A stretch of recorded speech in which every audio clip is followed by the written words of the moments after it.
জয় শ্রীকৃষ্ণ। রাধে রাধে। শ্রীমদ্ ভগবদ গীতা।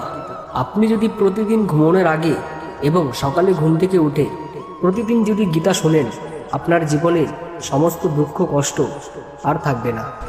তাহলে চলুন বন্ধুরা, গীতার মূল বিষয়গুলো শুরু করি। প্রবল রূপে প্রজ্বলিত অগ্নি যেমন কাঠকে ভস্ম করে, হে অর্জুন, তেমনি জ্ঞান অগ্নি সমস্ত কর্মকে দগ্ধ করে ফেলে। এই জগতের চিন্ময় জ্ঞানের মতো পবিত্র আর কিছুই নেই। এই জ্ঞান সমস্ত যোগের পরিপক্ক ফল। যোগ অনুশীলনের মাধ্যমে যিনি সেই জ্ঞান আয়ত্ত করেছেন, তিনি কালক্রমে আত্মার পরাশান্তি লাভ করেন। জ্ঞানবান পণ্ডিতেরা বিদ্যা বিনয় সম্পন্ন ব্রাহ্মণ, গাভী, হস্তি, কুকুর ও চণ্ডাল সকলের প্রতি সমদর্শী হন। যে নিজের মনকে জয় করিয়াছেন, তাহার সেই মনই বন্ধু, অর্থাৎ বন্ধুর মতো হিতকারী, কিন্তু অজিত মনা ব্যক্তির সেই মনই শত্রুর ন্যায় সর্বদা অপকারের প্রবৃত্ত হইয়া থাকে। হে পুরুষ শ্রেষ্ঠ অর্জুন, যে জ্ঞানী ব্যক্তি সুখ ও দুঃখকে সমান জ্ঞান করেন এবং শীত ও উষ্ণ আদি দ্বন্দ্বে বিচলিত হন না, তিনিই মুক্তি লাভের প্রকৃত অধিকারী। আত্মার কখনো জন্ম হয় না বা মৃত্যু হয় না, অথবা পুণ্য পুণ্য তার উৎপত্তি বা বৃদ্ধি হয় না। তিনি জন্মরহিত শাশ্বত মৃত্যু এবং পুরাতন হলেও চিরঞ্জীব। শরীর নষ্টে হলেও আত্মা কখনো বিনষ্ট হয় না। মানুষ যেমন জীর্ণ বস্ত্র ত্যাগ করে নতুন বস্ত্র পরিধান করে, দেহ তেমনি জীর্ণ শরীর ত্যাগ করে নতুন দেহ ধারণ করেন। যার জন্ম হয়েছে তার মৃত্যু অনিবার্য, এবং যার মৃত্যু হয়েছে তার জন্ম অনিবার্য। অপরিহার্য কর্তব্য সম্পাদন করার সময় তোমার শোক করা উচিত নয়। সুখ দুঃখ, লাভ ক্ষতি ও জয় পরাজয়কে সমান জ্ঞান করে তুমি যুদ্ধের নিমিত্ত যুদ্ধ করো, তাহলে তোমাকে পাপভাগী হতে হবে না। ভক্তি যোগের অনুশীলন কখনো ব্যর্থ হয় না এবং তার কোনো ক্ষয় নেই। তার স্বল্প অনুষ্ঠান তাকে সংসার রূপে মহাভয় থেকে পরিত্রাণ করে। স্বধর্মবিহিত কর্মে তোমার অধিকার আছে, কিন্তু কোনো কর্মফলে তোমার অধিকার নেই। কখনো নিজেকে কর্মফলের হেতু বলে মনে করো না, এবং কখনো স্বধর্ম আচরণ না করার প্রতি আসক্ত হইও না। হে অর্জুন, ফলভোগের কামনা পরিত্যাগ করে ভক্তিযোগগ্রস্ত হয়ে স্বধর্ম বিহিত কর্ম আচরণ করো। কর্মের সিদ্ধি ও অসিদ্ধির সম্বন্ধে যে সমবুদ্ধি তাকেই যোগ বলা হয়। ক্রোধ থেকে সম্মোহ, সম্মোহ থেকে স্মৃতিবিভ্রম, স্মৃতিবিভ্রম থেকে বুদ্ধিনাশ, এবং বুদ্ধিনাশ হওয়ার ফলে সর্বনাশ হয়। অর্থাৎ মানুষ পুনরায় জড়জগতের অন্ধকৃপে অধঃপতিত হয়। জ্ঞানী ব্যক্তি তার মন ও বুদ্ধিকে সর্বত্রভাবে সংযত করে কার্য করেন। তিনি প্রভুত্ব করার প্রবৃত্তি পরিত্যাগ করে কেবল জীবন ধারণের জন্য কর্ম করেন।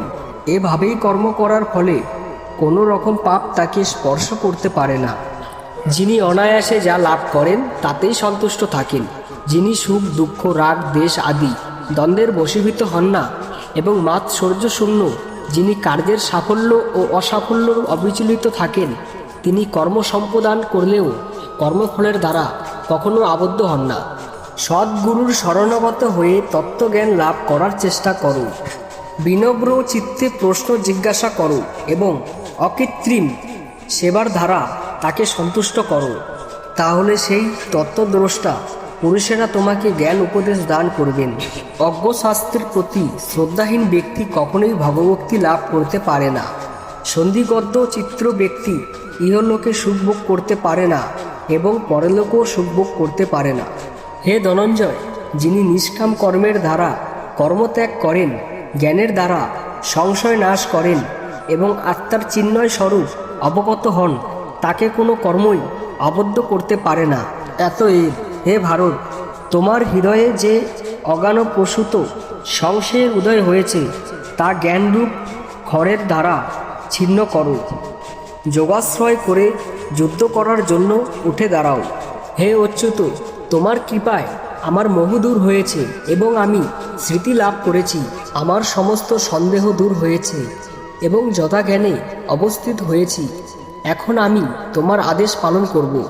যিনি সমস্ত জীবের প্রতি দেশশূন্য, বন্ধু ভাবাপন্ন, দয়ালু, মমতা বুদ্ধিশূন্য, নিরঅহংকার সুখে দুঃখে, সময়ভাবপন্ন, সর্বদা সন্তুষ্ট, সবসময় ভক্তিযোগে যুক্ত, সংখ্যযত স্বভাব, তত্ত্ব বিষয়ে দূরে নিশ্চয় এবং যার মন বুদ্ধি সর্বদা আমাতে অর্পিত, তিনি আমার প্রিয় ভক্ত।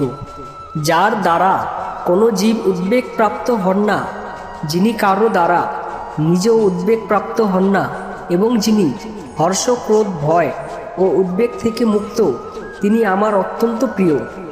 যাদের মন সাম্য অবস্থিত হয়েছে তারা ইহলোকেই জন্ম ও মৃত্যুর সংসার জয় করেছে।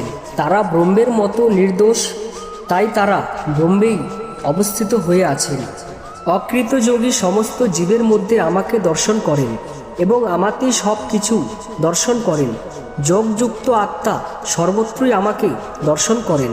যে যোগী সমস্ত জীবে স্থির পরমাত্মা রূপে আমাকে জেনে আমার ভজনা করেন, তিনি সর্ব অবস্থাতেই আমাতে অবস্থান করেন। যে জ্ঞানের দ্বারা সমস্ত প্রাণীতে এক অবিভক্ত চিন্ময় ভাব দর্শন হয়, অনেক জীব পরস্পর ভিন্ন হলেও চিন্ময় সত্তার তারা এক, সেই জ্ঞানকে সাত্ত্বিক বলে জানবে।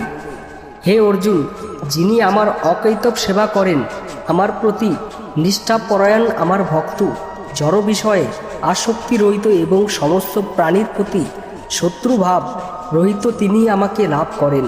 জয় শ্রীকৃষ্ণ। রাধে রাধে। বন্ধুরা, আপনাদের যদি ভগবানের কথাগুলো ভালো লাগে অবশ্যই আমার চ্যানেলটিকে সাবস্ক্রাইব করে এবং বেল আইকনটি ক্লিক করে অবশ্যই কমেন্ট করে জানাবেন। জয় শ্রীকৃষ্ণ। রাধে রাধে।